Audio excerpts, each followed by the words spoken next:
Take किया आपने बाबा? पहले बेटा छोड़ गया, अब भाई दूर होता जा रहा है। आप ऐसा क्यों कह रहे हैं भैया? हम हैं ना आपके साथ। भाई साहब, रवि और करण तो बच्चे हैं, लेकिन प्रकाश भाई को ऐसा नहीं करना चाहिए था। पुलिस ने सिर्फ रवि और करण से नहीं, मुझसे और अजीत से भी पूछताछ की। पता नहीं ऐसा कौन सा डर है उन्हें जो पूछताछ में सामने आ जाएगा। आपको याद है भाई साहब, कैसे उस दिन मोहित और करण एक दूसरे के आमने सामने थे? अगर तेरी वजह से ये सौदा टूटा ना, तुझे बीच से फाड़ के रख दूंगा, बोल रहा हूँ।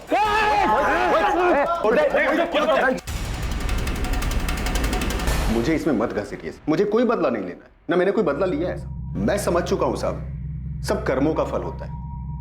मैंने मेरा भुगता, उन लोगों ने अपना। हे नटवर, तू नटवर लाल है, कोई बाबा नहीं है।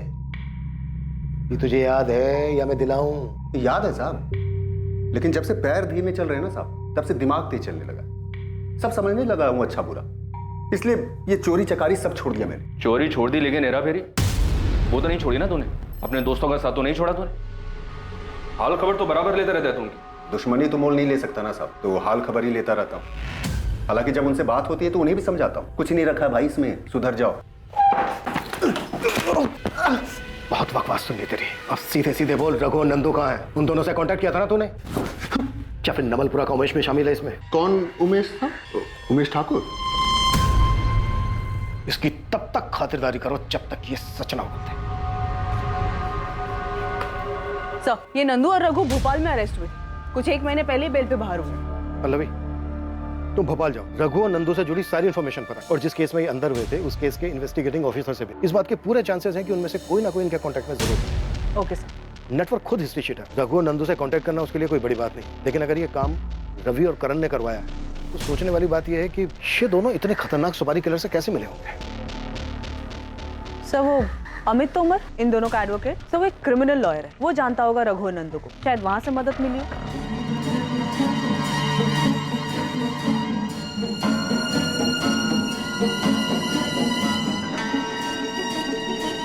मामा जी चाय। मामा जी आप अभी तक उठे नहीं। मामा जी, मामा जी, मामा जी उठिए। अजीत, माँ जल्दी आइए। मामा जी उठिए।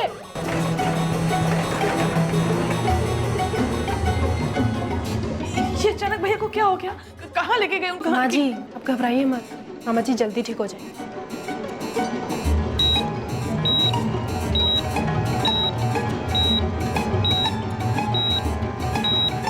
एक तरफ पुलिस सामने आने वाले हर एक एंगल को टटोल रही थी, और वहीं दूसरी तरफ बलवंत चौहान अस्पताल में अपनी जिंदगी के लिए लड़ रहे थे।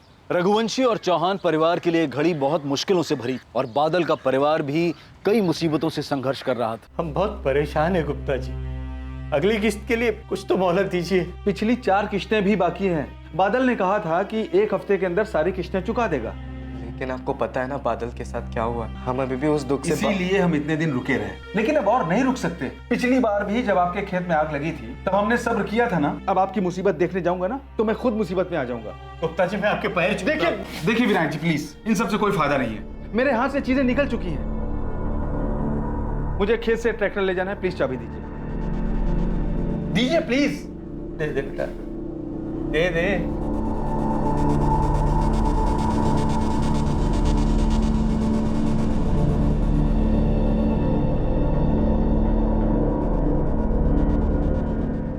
नंदू, रघु और यहाँ के पंजा गैंग के बीच काफी वक्त से गैंग वार चल। आए दिन दोनों गैंग के लोग एक दूसरे को निशाना बनाए, पर एक तरह से देखा जाए तो हमारे लिए अच्छा है। कचरा खुद ब खुद साफ हो रहा है। लेकिन इस बार ये हमारे लिए गुड न्यूज नहीं है। हमारे डबल मर्डर केस में रघु और नंदू किलर है, और उन दोनों के स्टेटमेंट्स हमें मास्टरमाइंड तक पहुंचा सकते हैं। मैंने अपने इन्फॉर्मर्स को अलर्ट कर दिया। कुछ होने से पहले ही हमें दोनों की इन्फॉर्मेशन निकालनी और उन्हें जिंदा ही पकड़ना। आपने किसी अमित तोमर का नाम सुना है? एडवोकेट है, रघु और नंदू के केस में कभी आए हो यहाँ पे मिलने? आप फिल्में बहुत देखते हैं क्या इंस्पेक्टर साहब? कहानी तो पूरी फिल्म बना ली आपने, लेकिन मुझे फिल्मों का शौक नहीं है। मैं कानून के दायरे में रहकर अपने क्लाइंट्स को सलाह देता हूँ और उन्हें प्रोटेक्ट करता हूँ। उन्हें क्रिमिनल्स के नाम और नंबर नहीं देता। अपने काम को लेकर ऑनेस्ट हूँ। और रहा सवाल करण और रवि का, तो अगर मुझे लगता ये दोनों अपराधी हैं या इन दोनों ने किसी भी अपराध के बारे में मुझसे बात की होती तो मैं इनका केस लेता तक नहीं। आपका शक गलत है, मुझ पर भी और मेरे क्लाइंट्स करण और रवि पर। कमाल है तोमर साहब, आपने एक वकील होकर फैसला सुना दिया, बेगुनाह साबित कर दिया दोनों। थोड़ा इंतजार तो कीजिए, अभी हमारी इन्वेस्टिगेशन चल रही है, कंप्लीट नहीं हुई है। अभी तो बहुत सारे चेहरों से नकाब उतरना बाकी है। सुपारी किलर्स? हाँ, नंदू और रघु, ये दोनों मध्य प्रदेश के कुख्यात किलर्स हैं। बादल और मोहित को मारने के लिए इन दोनों को हायर किया गया था। 10 से 12 सितंबर के बीच ये दोनों यहीं पालीपुर की एक लॉज में रुके थे। पर सर मेरा भाई बहुत ही सीधा लड़का था, उसने किसी का क्या बिगाड़ा था जो कोई इतने खतरनाक लोगों को उसे मारने के लिए भेजेगा? बस करो अजीत, मोहित कोई बच्चा नहीं था और उसी ने बादल को बिगाड़ा था। और सिर्फ बादल ऐसा था ही नहीं कि वो किसी शादीशुदा लड़की को लॉज में मिलने बुलाए। मोहित ही उसको बहकाते रहता था, प्यार के किस्से सुना कर उसका दिमाग खराब करता रहता था ताकि वो प्रीति से मिलता रहे। और अब पता चल रहा है कि मोहित की किसी से दुश्मनी थी जिसकी वजह से मेरा भाई मारा गया। जैब तू चुप हो जा, मेरा मुंह मत खुलवा। तेरा भाई भी कोई दूध का धुला नहीं था। नेटवर्क की टांग किसने तोड़ी थी? और मेरे भाई को भड़काया किसने था नेटवर्क की टांग तोड़ने के लिए? तुम्हारे भाई मोहित ने। तुम्हारे साले को छोड़ना मत। ओ साहब, कब तक यूं ही बैठा के रखोगे? बोला ना कुछ नहीं किया साहब। साहब मेरी बात सुनो, मैंने कब का ये बुरे काम छोड़ दिए? चुप करना, जाके बैठ जाओ पे। ओ साहब, बड़े साहब से बात करो ना। बोला ना चुपचाप बैठ। ओ साहब, साहब मेरी बात तो सुनो बैठ जाओ पे। ओ साहब, बलवंत भैया ने अपना बेटा खोया है, कैसे भूल रहे हैं आप कि मोहित अब वापस नहीं आएगा? मुझे भी दुख है इस बात का, लेकिन इसका ये मतलब नहीं कि अपने बेटों की कुर्बानी दे दूं मैं। उनकी तरफदारी करने से पहले तुझे सोचना चाहिए। कुछ तो लिहाज कीजिए उनकी तबीयत का। बलवंत भैया अस्पताल में है, बेटा तो खो ही चुके हैं और अब भाई भी उनका साथ नहीं दे रहा, तो उनकी सांसें भी उनका साथ छोड़ रही हैं।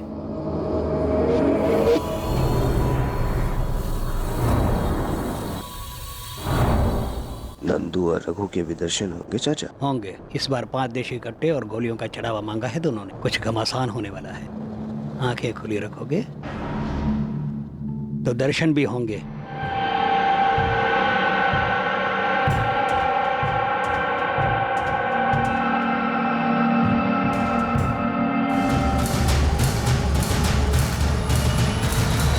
रवि, करण, उमेश और दीपक सब पर वॉच रखे हुए हैं सर। और सर हमने इन चारों के कॉल रिकॉर्ड्स भी बारीकी से स्कैन किए, लेकिन हमें कोई भी ऐसा सस्पिशियस नंबर नहीं मिला जो कि रघु, नंदू या फिर हमारे डेटा में मौजूद किसी सुपारी किलर का हो। और नेटवर्क भी अपनी बात पे अड़ा है। सर, कांस्टेबल गिरधर को भी नटवर और उसके पुराने कॉन्टैक्ट्स की खबर निकालने के लिए काम पर लगा दिया।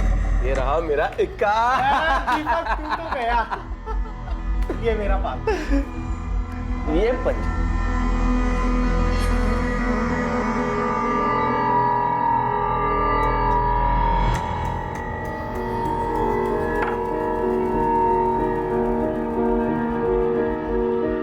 ये लीजिए मैडम आपकी चाय।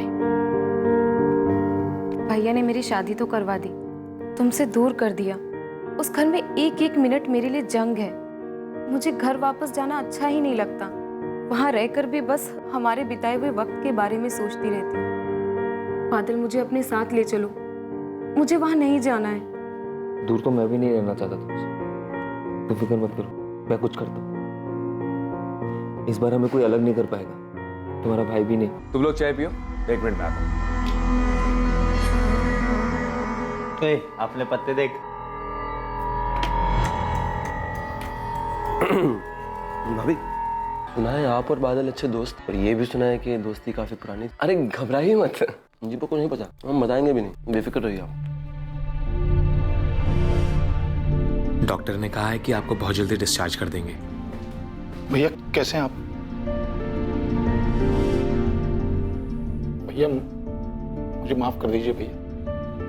वो कोठी जायदाद मुझे कुछ नहीं चाहिए, बस आप जल्दी से अच्छे हो जाइए और घर आ जाइए। मामा जी, आपको भले ही नहीं चाहिए, पर रवि और करण, उनका क्या?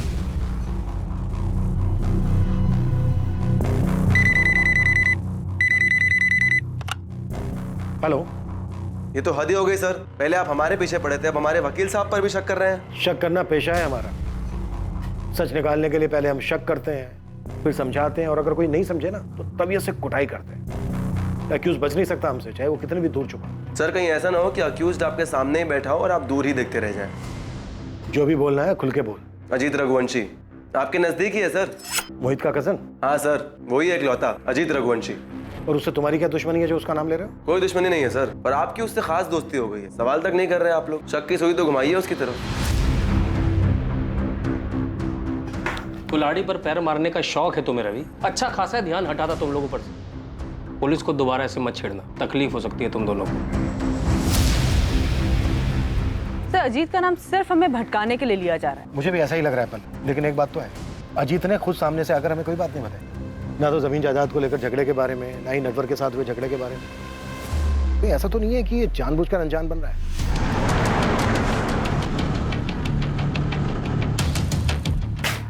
ये नंदू उठ, खबर मिली ससुराल वाले आ रहे हैं, जल्दी जल्दी चल। तुम बाहर से घेरा डालो, हम लोग अंदर जाते हैं। आओ।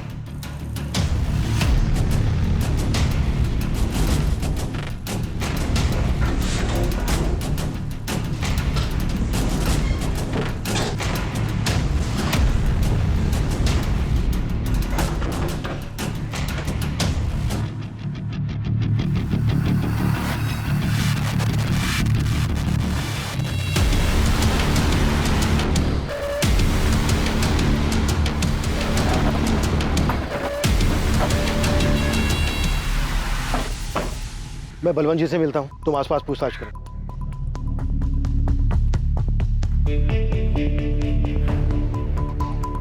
क्या बात है, आप परेशान क्यों हैं? पुलिस आई है, बलवंत भाई साहब से अकेले में पूछना है उन्हें, हमारे सामने नहीं। पर ऐसी कौन सी बात है जो वो हमारे सामने नहीं कर सकते?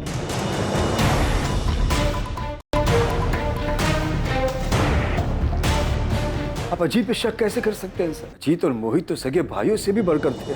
बलवंत जी, काफी प्रॉपर्टी है आपके पास, रवि और करण में काफी लालच है आपकी प्रॉपर्टी को लेकर। क्या अजीत के मन में ऐसा कुछ नहीं है? मोहित ने जायदाद को लेकर अजीत के बारे में कभी आपसे कुछ कहा? कभी कोई झगड़ा हुआ हो मोहित और अजीत के बीच? आप कुछ बता सकते हैं? मनहूस है ये जायदाद, और आप मेहरबानी करके अजीत को रवि और करण से मत आकी। अजीत बड़ा ही सीधा साधा और पारिवारिक लड़का है। मेरी बहन और बहनों ने उसे खुददार बनना सिखाया है।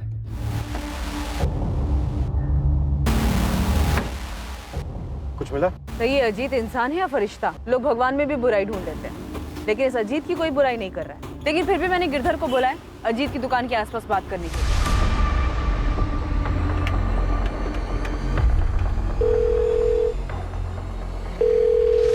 Hello, sub inspector Sandeep Jadhav. हाँ, कौन बोल रहे हैं? आपका शुभचिंतक, जिसे आप और कानून दोनों पर भरोसा।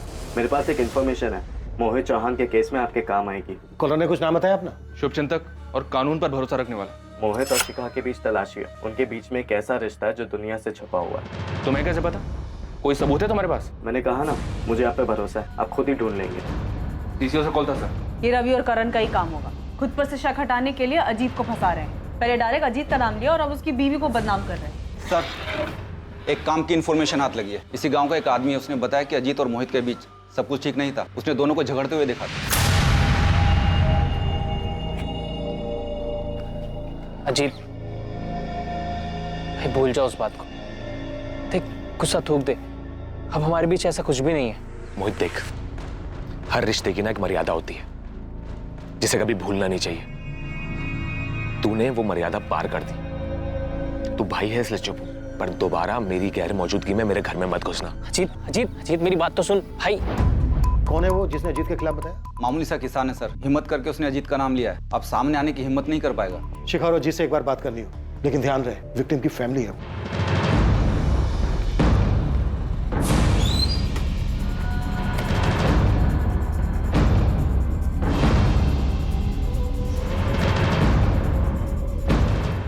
सर, आप लोग शिखा को ऐसे कैसे उठा के ले आए? सच जान, और वो हम जान चुके हैं जो अब तक तुमने हमसे छुपाया।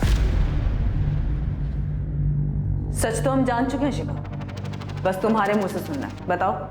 माँ माँ माँ माँ किधर है? पिताजी के साथ मंदिर गई है। और अजीत, वो तो दुकान पर होगा ना, मतलब घर पर कोई नहीं है? नहीं, मैं अकेली। बाल काफी लंबे हैं तुम्हारे।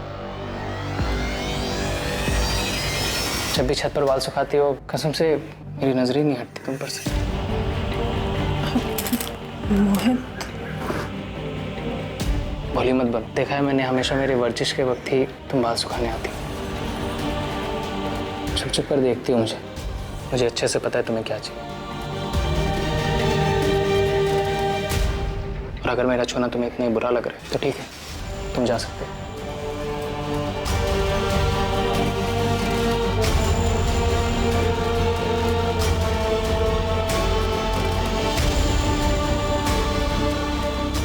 मुझे मेरी लाइफ के सबसे अच्छे और सबसे खास लोगों से ही धोखा मिला था।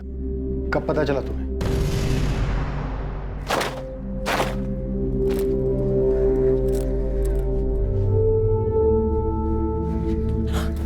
अरे मोहित, क्या कर रहे हो? अभी तो 10 मिनट ही हुए हैं सबको गए हुए, और वैसे भी आज शाम तक कोई नहीं आने वाला है।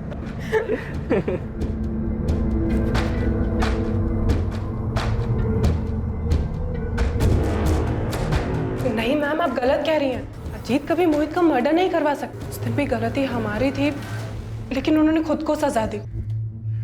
चुप रहे, और आज तक उस बारे में कोई बात नहीं निकाली। क्या कहता मैं? गुस्सा निकालता भी तो किस पे?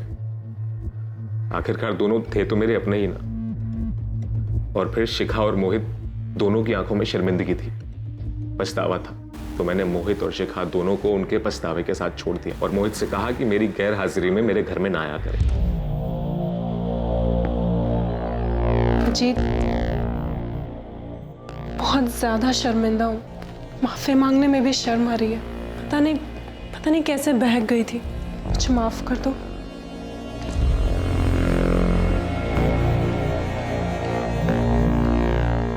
दोनों को माफ कर चुका था मैं। माफ कर दिया था या फिर किस्सा जड़ से खत्म करने का मौका देख रहे थे? आपको लगता है कि मेरे भाई को मैंने मारा है तो चढ़ा दीजिए सूली पे। लेकिन जिन बातों को मैं भूल चुका हूं, ना उन्हें याद करूंगा और ना इस बारे में कोई सफाई पेश करूंगा।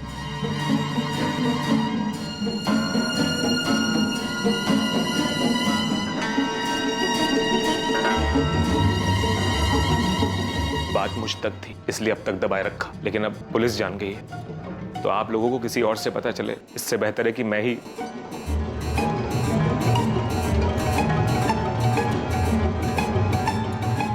बहुत बढ़िया, मतलब आज रात को एक्शन होगा। एक्शन के लिए तैयार है ना?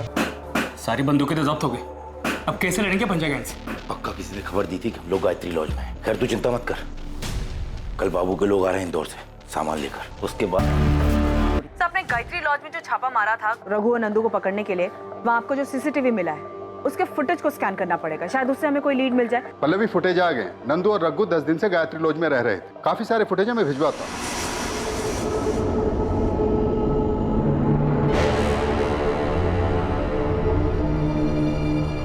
लेकिन इस गैंग वॉर के बीच रघु के जिंदा हाथ आने की उम्मीद ना के बराबर थी। तो जिनको सुपारी मिली थी उनमें से एक बंदा मारा गया। अब हमारे पास ये सिर्फ रघु ही आखिरी उम्मीद है। इससे पहले कि रघु को कुछ, हमें किसी भी हालत में उस तक पहुंचना। केस के खुलासे के लिए रघु का जिंदा हाथ लगना पुलिस के लिए बहुत जरूरी हो गया। सुराग की तलाश में पुलिस ने लॉज से मिले सीसीटीवी फुटेज को खंगालना शुरू कर दिया था और साथ ही उस अज्ञात कॉलर की खोजबीन भी जारी थी जिसने मोहित और शिखा के अफेयर के बारे में बताया।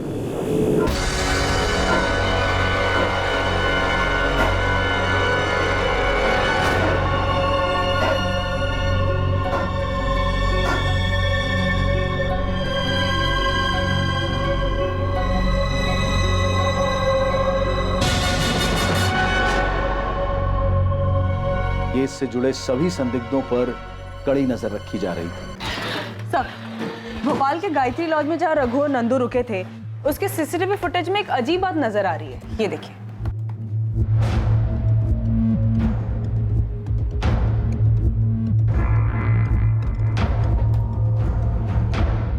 ये तो बादल है। ये अपने किलर से मिल रहा है। शायद बादल ने सुपारी दी। तो फिर खुद बादल क्यों मारा गया? और ये बादल रघु को कैसे जानता था? इतने खतरनाक कातिल से मतलब बादल क्यों मिलेगा? यही सच है विनायक जी, बादल मिला था उससे। ये सब मोहित का ही किया धरा है। मोहित की बातें सुन सुन के आज बादल की ये हालत हुई है। अरे यार कितना टाइम लगाता है, कब से वेट कर रहा हूँ। तो वो मेरे जूते नहीं मिल रहे थे। चल चल। बादल रात में मोहित के घर जाता है, उसे पिक करता है, दोनों साथ में शराब खरीदते हैं और उसके बाद जबुआ तालाब जाते हैं जहाँ पर पहले से ही रघु और नंदू मोहित का इंतजार कर रहे थे। बादल को यूज किया गया होगा मोहित को झबुआ तालाब लाने के लिए, या फिर शायद बादल भी इस प्लान में शामिल थे। दोनों तालाब पहुंचते हैं और वहां जाने के बाद मोहित को मार दिया जाता है।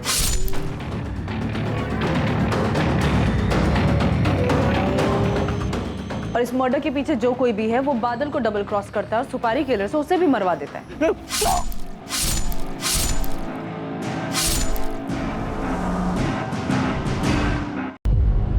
मास्टरमाइंड को बादल की जरूरत। मास्टरमाइंड ये बात अच्छी तरह से जानता था कि मोहित उसके कहने पर वहां नहीं आएगा। सर मुझे ऐसा लग रहा है कि इन मर्डर्स के मास्टरमाइंड ये रवि और करण है। इन दोनों को बादल की जरूरत इसलिए पड़ी क्योंकि मोहित इन दोनों के कहने पे वहां कभी नहीं आता। तो आप बोल रहे हैं कि हमने बादल को पैसों का लालच और पैसों के लिए उसने मोहित को मरवा दिया, फिर हमने बादल को मरवा दिया। आप बोल क्या रहे हैं सर? वो दोनों बचपन के दोस्त थे। अगर बादल को ऐसा कुछ भी पता होता ना तो सीधा जाके मोहित को बताता। और कोई क्यों मदद लेगा मोहित को मरवाने के लिए बादल की? और बादल क्यों तैयार हो जाता? आप बताइए। बादल के पिता पर काफी कर्जा था, ये बात तुम लोग जानते थे। आप जानते हैं आपके बताने के बाद? इंस्पेक्टर तोमर आ रहे हैं। मेरे बेटे आपके किसी सवाल का जवाब नहीं देंगे जब तक वकील नहीं आ जाता। तो बुला लीजिए, क्योंकि कोर्ट में वकील की भी जरूरत है। यहाँ पर हमें जो पूछना था वो हमने पूछ लिया। अब आगे की पूछताछ लॉकअप में होगी, वो भी डंडे के साथ।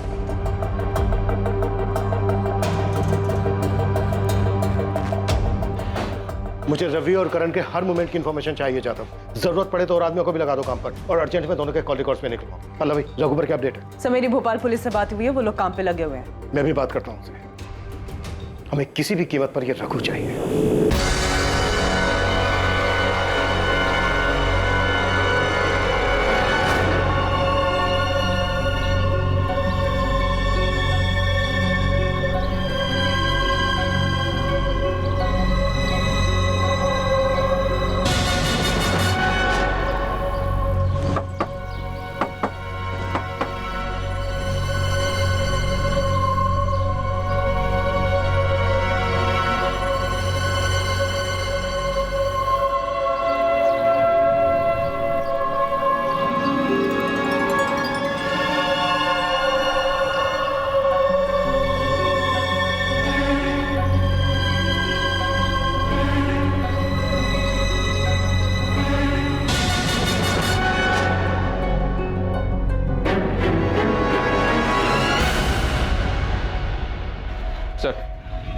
सर वो अननोन कॉलर शुभचिंतक, उसने को नई इन्फॉर्मेशन दी है। उसके मुताबिक मोहित का बादल की गर्लफ्रेंड प्रीति से भी अफेयर था। पक्का ही रवि और करण का ही काम। ये लोग गोल गोल घुमा रहे हैं हमें ताकि हमारा इन पे से ध्यान हट जाए। सर फोन पर तो ऐसा लगा नहीं कि इन तीनों में से किसी ने कॉल किया हो, पर कॉलर जो कोई भी हो, उसकी मोहित और शिखा वाली बात तो सच निकली जो किसी को पता नहीं थी। और चांसेस है कि मोहित और प्रीति वाली बात भी सच हो, शायद इसलिए बादल रघु से मिला हो। फिर बादल क्यों मारा गया? मोहित और प्रीति के अफेयर की वजह से? ये सरासर झूठ है मैडम। मेरा मोहित के साथ कोई अफेयर नहीं है। मैं तो मुश्किल से उससे 2 या 3 बार मिली थी। तो फिर बादल सुपारी किलर से मिला क्यों था? 6 सितंबर को बादल किलर से मिला और 11 सितंबर को दोनों बादल और मोहित मारे गए। तुम्हारी आखिरी बार बादल से कब बात हुई थी? बादल से मेरी आखिरी बात 7 सितंबर को हुई थी। बस कुछ दिनों की बात है प्रीति, मेरा जुगाड़ चल रहा है। पैसों का बंदोबस्त हो जाए, बाबूजी का कर्जा चुका दूं, फिर हम दोनों भाग चलेंगे। से बादल को कहीं से पैसे मिलने वाले, लेकिन कहां से, किससे, ये उसने प्रीति को नहीं बताया था।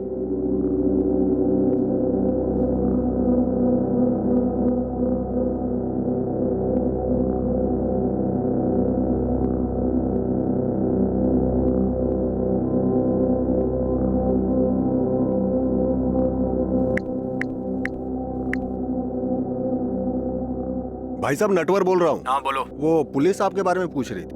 उन लोगों ने बहुत मारा भाई साहब, लेकिन मैंने उन्हें कुछ नहीं बताया कि बादल का खेत जलाने को आपने कहा है। पिछली बार आपने पैसे दिए थे, उससे तो पैर टूटने की भरपाई हो गई, लेकिन भाई साहब पिछले 1 हफ्ते से आपका नाम नहीं बताने की वजह से पूरा शरीर तोड़वा कर आ रहा हूँ। अब इसका डबल बोनस तो बनता है ना भाई साहब। कब लेने आओ भाई साहब?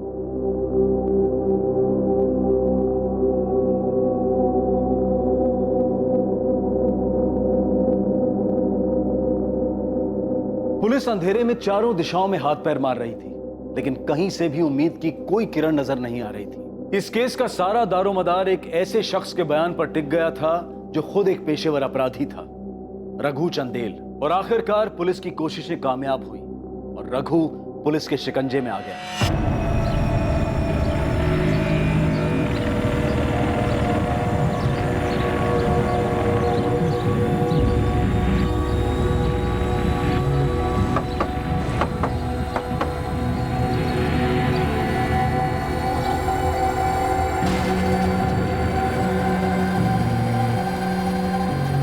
ये है custody transfer paper. Bhopal police से बात हो चुकी है, रघु को जल्द से जल्द देकर आओ।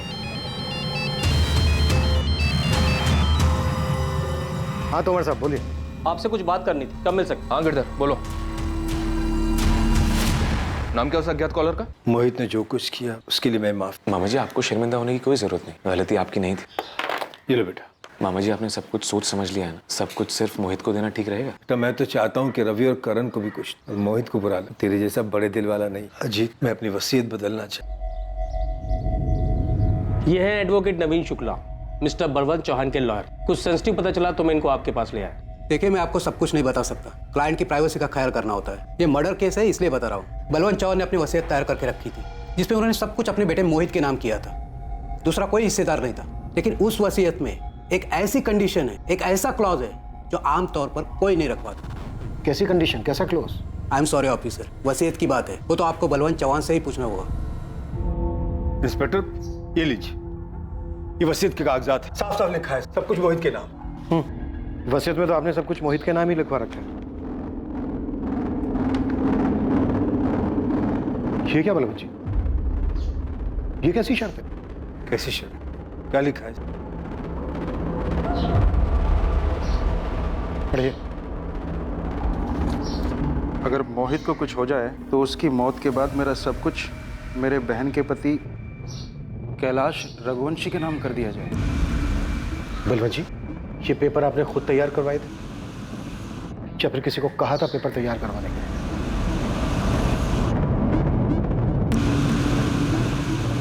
सर क्या पूछना है मुझसे? क्या काम है बताइए ना। आवाज बदलकर पीसीओ से कॉल करना है। ये मोहित और शिखा को तलाशी है। इन दोनों का कुछ ऐसा रिश्ता है जो दुनिया से छुपा हुआ है।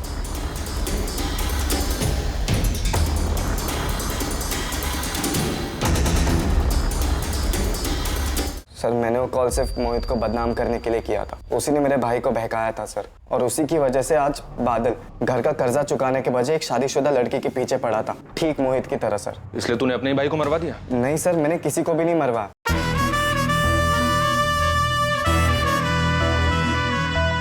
सर क्या पूछना है मुझसे? क्या काम है बताइए ना। आवाज बदलकर पीसीओ से कॉल करना है। ये मोहित और शिखा को तलाशी है। इन दोनों का कुछ ऐसा रिश्ता है जो दुनिया से छुपा हुआ है।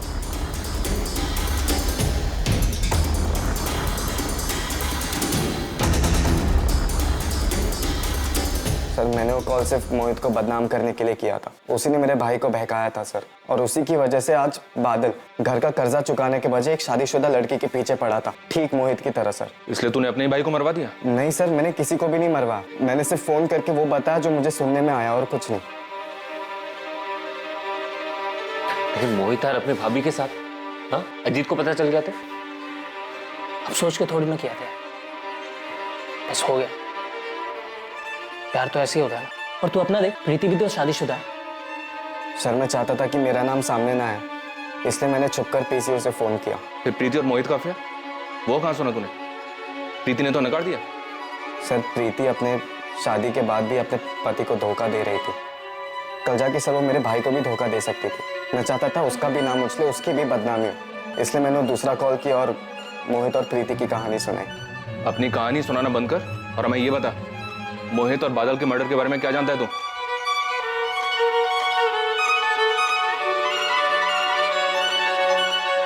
सर वो अज्ञात कॉलर बादल का भाई जय था। जय कह रहा है कि उसने सिर्फ मोहित और प्रीति को बदनाम करने के लिए सब किया। और सर पल्लवी रघु को लेकर आ रही है, उससे तो सब पता चल जाएगा। लेकिन सामने से कोई कुछ नहीं बोल रहा। अब ये रघु ही बताएगा कि कौन किसके साथ क्या करना चाहता है।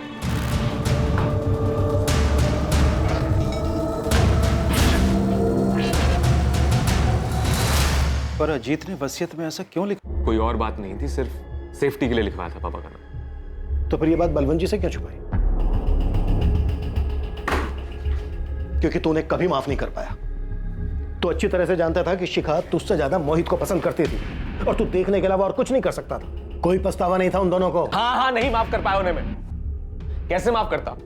मेरे मना करने के बाद भी मिलते थे, बार बार मिलते थे। कैसे बर्दाश्त करता?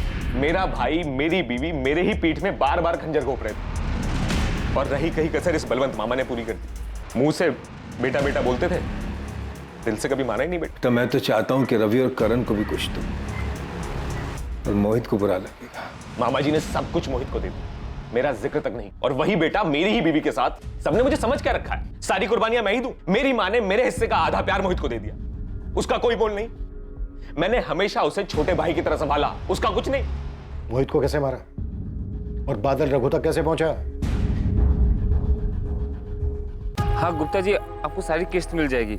अब मुझे कुछ और वक्त चाहिए। हाँ वो क्या है ना, कुछ महीने पहले मेरा खेत जल गया था तो इसलिए। हाँ मैं करता हूँ। हाँ मैं जल्द से जल्द करता हूँ। हाँ। क्या हुआ? नहीं माने बैंक वाले?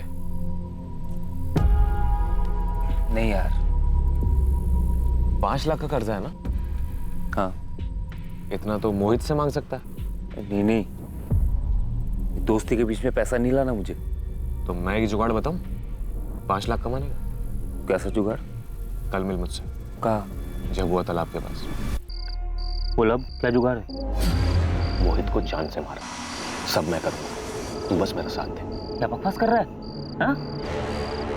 मजाक कर रहा है ना तू? नाटक मत कर। तू अच्छे से जानता है कि मोहित शिखा के साथ क्या कर रहा है।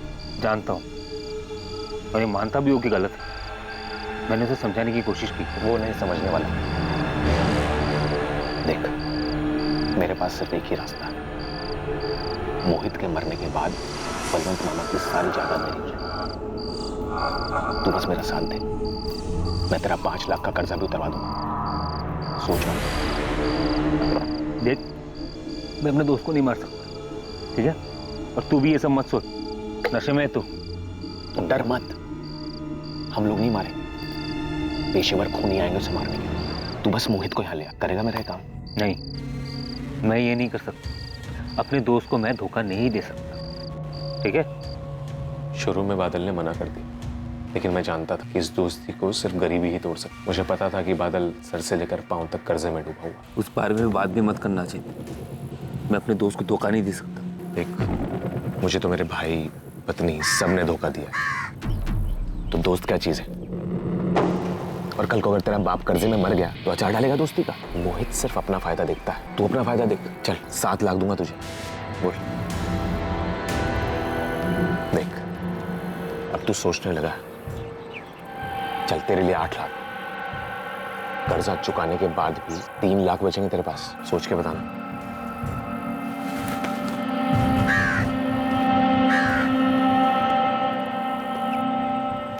आखिर इतने सालों की पक्की दोस्ती में दरार आ ही गई। क्या सोचा फिर? तैयार हूं मैं, लेकिन 10 लाख लूंगा और जायदाद का एक हिस्सा मेरा। मंजूर? मैंने एडवांस देने के बहाने जानबूझकर बादल को रघु के पास भेजा। अजीत ने बादल को भेजा था, हमें उसी से पैसे मिले थे। ठीक है, निकल अब तू रघु और नंदू जैसे क्रिमिनल्स तक कैसे पहुंचा? कुछ साल पहले हमारे यहाँ एक लड़का काम करता था, वो जानता था नंदू। फिर 11 तारीख को कैसे मारा?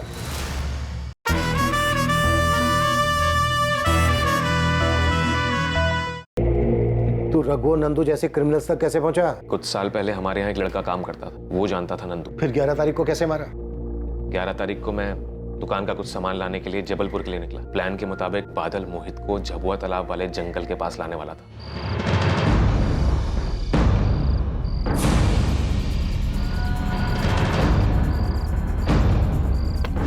बादल, ये कौन सी जगह है? चल तो सही।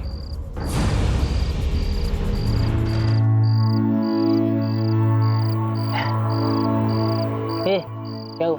इतना चुप क्यों है? क्या हुआ? मैं बताता हूँ क्या हुआ।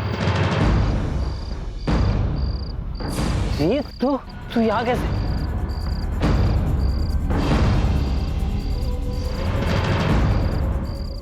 हे अजीत, क्या है ये सब? हे भाई हूं मैं तेरा। और शिखा तेरी भाभी है। समझाया था तुझे, हर रिश्ते की एक मर्यादा होती है, इसे पार नहीं करना चाहिए। तुझे ऐसा नहीं करना चाहिए, और मेरे साथ तो बिल्कुल भी नहीं।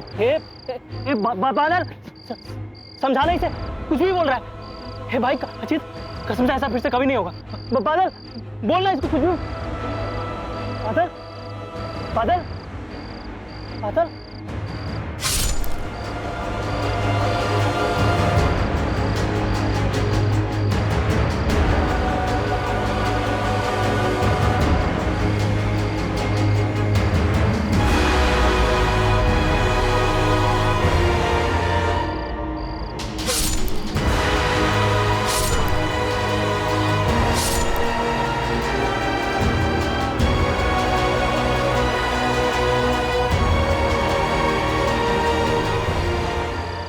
दिया मैंने मोहित को, अपने धोखेबाज भाई को। रिश्तों की मर्यादा कुचल दी थी उसने, अब उसका मरना जरूरी था। बादल को क्यों मारा?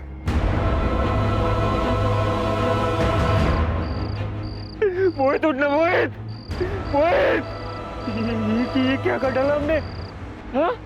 अरे बाप है ये बाप, अपने भाई जैसे दोस्त को पैसों के लिए मार दिया। कुछ बोल दूंगा, मुझे नहीं चाहिए पैसे, मैं अपना गुनाह कबूल कर लूंगा। मोहित उठना, मोहित, मोहित,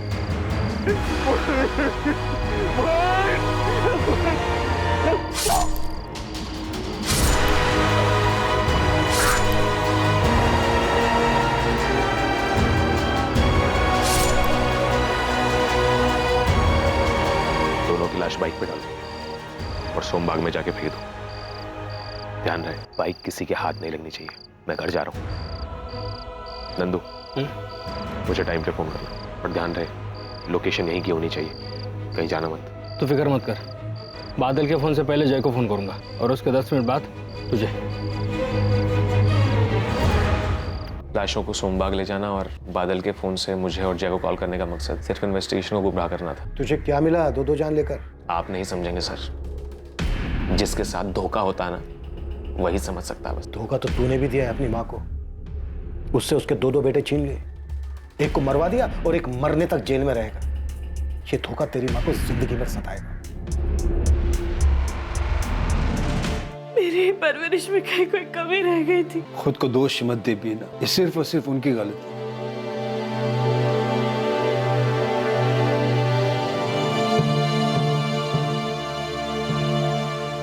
उमेश देख, प्रीति तो कुछ बता नहीं रही है। तू जानता है तो सच बता, क्या प्रीति का उस लड़के से अफेयर था?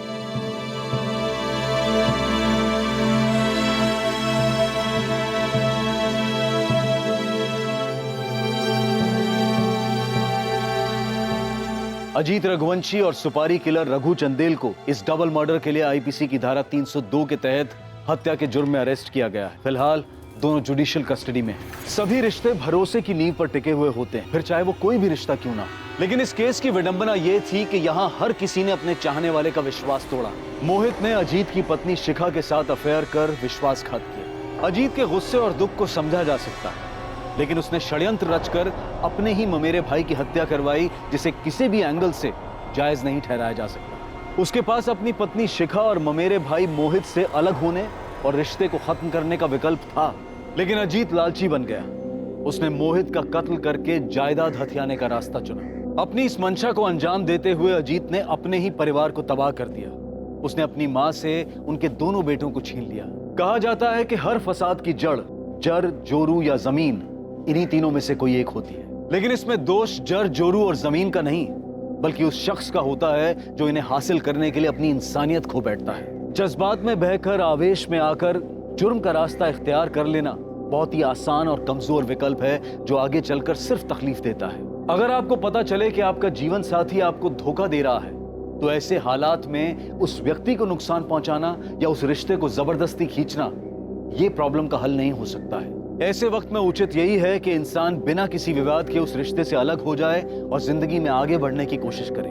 बदला और विश्वासघात कभी किसी का भला नहीं करते। ये एक के बाद एक आने वाली मुसीबतें हैं, जिसका आखिरी अंजाम हमेशा तबाही लाता है। गलत काम में की गई कोशिशों से कभी भी सुकून हासिल नहीं किया जा सकता, और ना ही अपने खालीपन और नाकामयाबी के दर्द को दूसरों के बारे में बुरा सोचकर दूर किया जा सकता है। अब मैं अनूप सोनी आपसे विदा लेता हूं। फिर मुलाकात होगी कल रात 11 बजे एक और नए केस के साथ। और याद रखें, क्राइम और आपके बीच में सिर्फ इतना फर्क है कि आप कितने सतर्क हैं। सतर्क रहें, सुरक्षित रहें।